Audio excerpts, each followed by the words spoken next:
بسم اللہ الرحمن الرحیم. السلام علیکم. جناب آپ سے ایک سوال کرنا ہے. کافی لوگ اہل سنت والجماعت کے جن کے دلوں کے اندر رفض اترا ہے وہ ایک واقعہ بارہا بیان کرتے نظر آتے ہیں. ٹھیک ہے. امام نسائی کی شہادت کا. صحیح. وہ اس معاملے سے یہ بیان کرتے ہیں کہ جو بنو امیہ نے 60 سال 70 سال خلافت کی نا، جی اس میں لوگوں کا دل بنا دیا کہ وہ حضرت علی سے بغض کریں، حضرت علی سے نفرت کریں.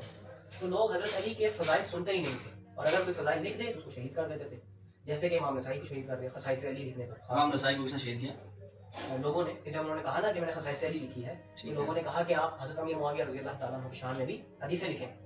ٹھیک ہے. تو حضرت امام نسائی نے کہا کہ ان کی شان میں ایک حدیث ہے کہ اللہ ان کا پیٹ نہ بھرے، بس یہ ایک حدیث ہے.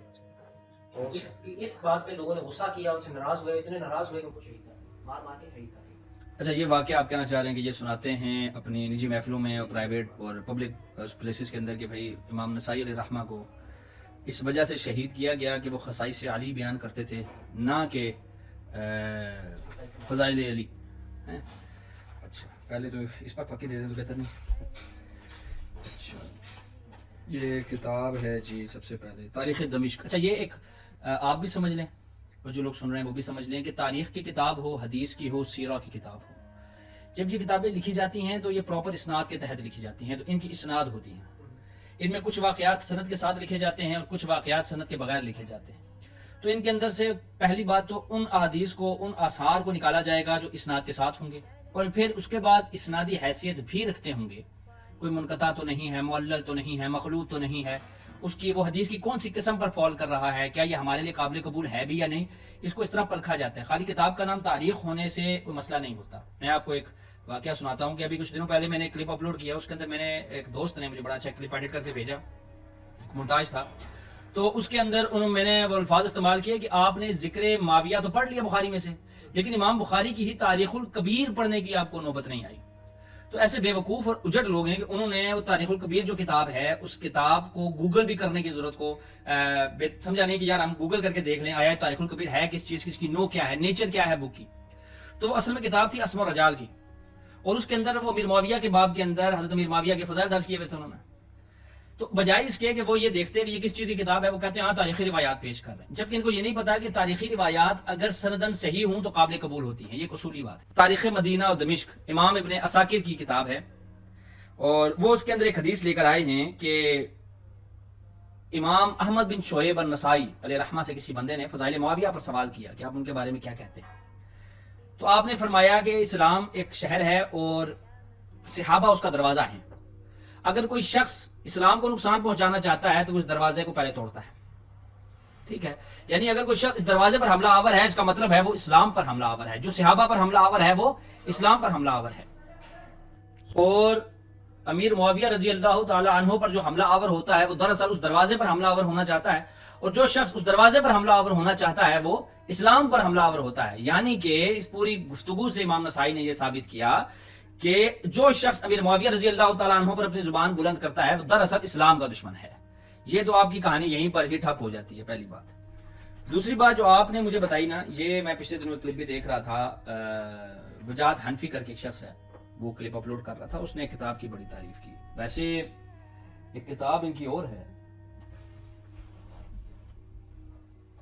یہ ظہور احمد فیضی صاحب کی نا، یہ احادیث موضوع فی فضائل معاویہ. اس کے اندر سے تقریباً 80% میں چیزوں کو جواب ان کو دے چکا ہوں جو جاہلانہ روش ہے ان کی. اور اسی کتاب کے اندر سے علی مرزا نے اپنے پوائنٹس بنائے ہوئے، دیٹس اٹ. اور اس کے پاس اور کوئی سورس ہے نہیں. یاد ہوگا لاسٹ ویڈیو میں میں نے کہا تھا کہ ایک بریلوی عالم جس کو بریلوی بھی آن نہیں کرتے اس کا کانٹینٹ چوری کیا، اور وہ بریلوی عالم جن کو خود علی مرزا آن نہیں کرتے ان کا کانٹینٹ چوری کرتے ہوئے شرم نہیں آتی ہے.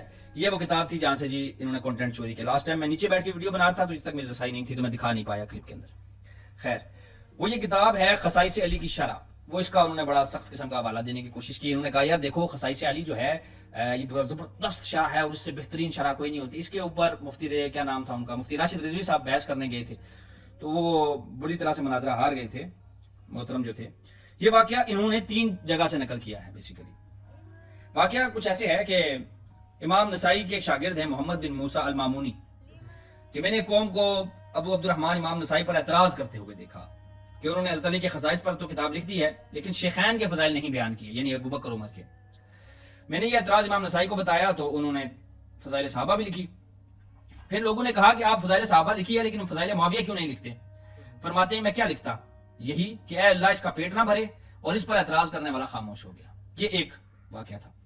پھر کہتے ہیں کہ امام نسائی اسی واقعے کے اندر ایک بات ہے کہ امام نسائی کہتے ہیں کہ کیا معاویہ کو یہ کافی نہیں کہ وہ برابر نکل جائیں، چہ جائے کہ ان کے فضائل بھی مروی ہوں. ٹھیک ہے. پھر ان کی خصیتین کے اوپر مارا گیا اور وہ شہید ہو گئے. ٹھیک ہے. اور پھر تیسرا واقعہ جو ہے وہ اس کے اندر یہی تھا کہ انہوں نے کہا کہ برابر چھوٹ جائیں، ان کے مناقب تو ہے ہی نہیں، لیکن مارنے کا ذکر یہاں موجود نہیں تھا.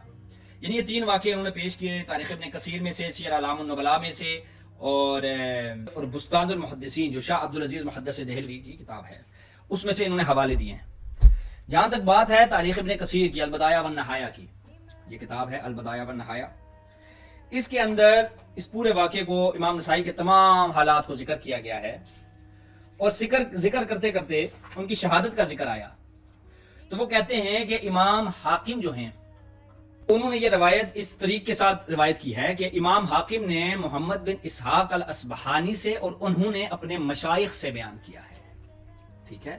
کون سے مشائخ ہیں یہ معلوم نہیں ہے، مجہول ہے. مجہول کا صیغہ جب آتا ہے یعنی کہ جمع کے صیغے میں ہو اور وہ مجہولین ہوں، تو ایسی صورتحال میں جب آپ کو پتہ ہی نہیں ہے کہ یہ روایت بیان کرنے والا کون ہے، تو پھر تو جو مرضی آپ لیتے رہے نا، پھر اسناد چیک کرنے کی ضرورت ہی کیا ہے؟ پھر کیوں چیک کر رہے ہیں آپ اسناد؟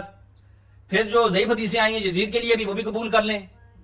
کیوں وہاں اسناد کے چکر میں پڑھ کے یہ بھی ضعیف ہے، یہ بھی ضعیف ہے، یہ بھی ضعیف ہے، یہ بھی ضعیف ہے؟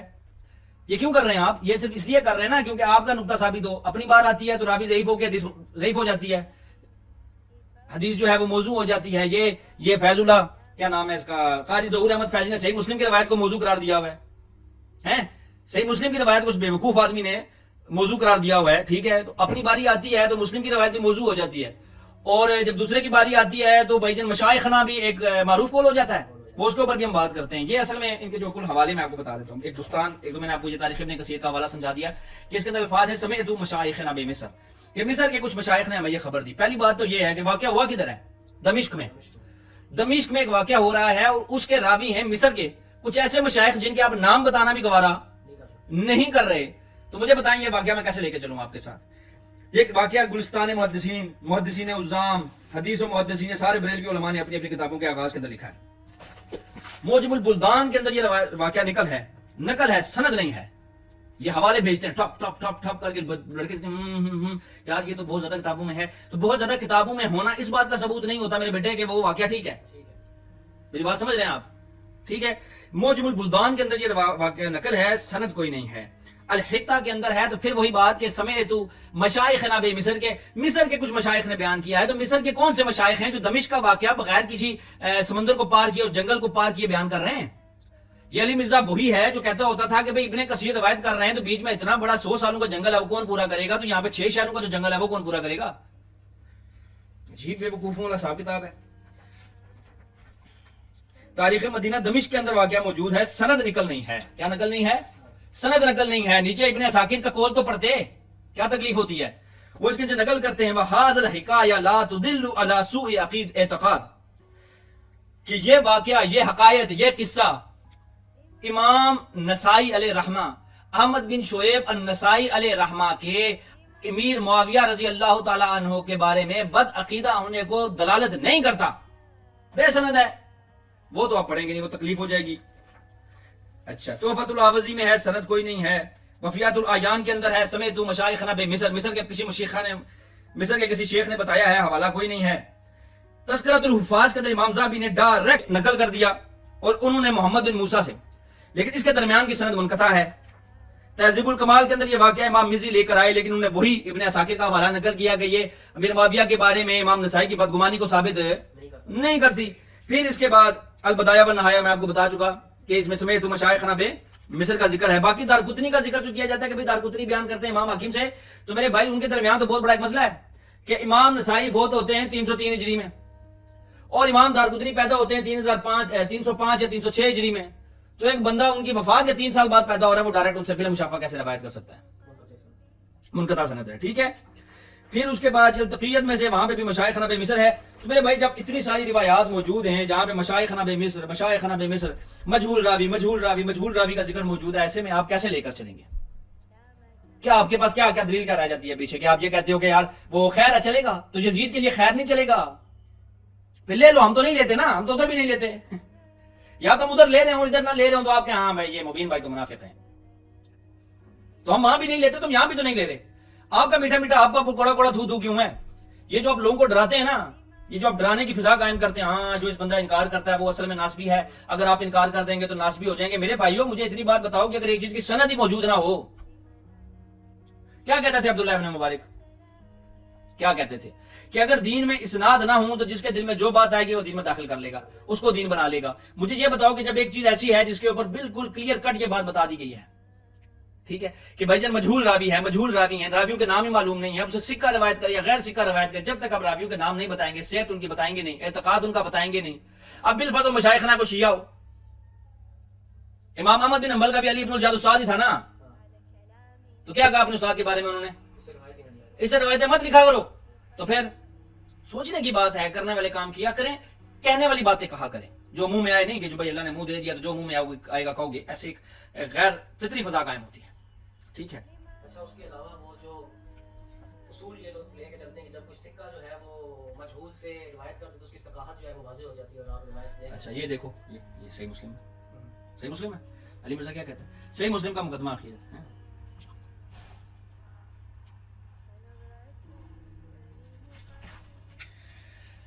امام مسلم بتا رہے ہیں، کہہ رہے ہیں کہ ضعیف اور منکر روایات الگ اس لیے ہم کر رہے ہیں کہ صرف صحیح حدیثوں پر اکتفا ہو، ٹھیک ہے۔ ایسے سکہ راوی ہوں جو صدق اور امانت کے حوالے سے معروف ہوں، حالانکہ یہ لوگ یہ بات جانتے ہیں اور زبان کے ذریعے اس کا اقرار بھی کرتے ہیں، ٹھیک ہے، لیکن بہت سی روایات قابل انکار ہیں، ان لوگوں سے منقول ہیں جو مستند نہیں ہیں۔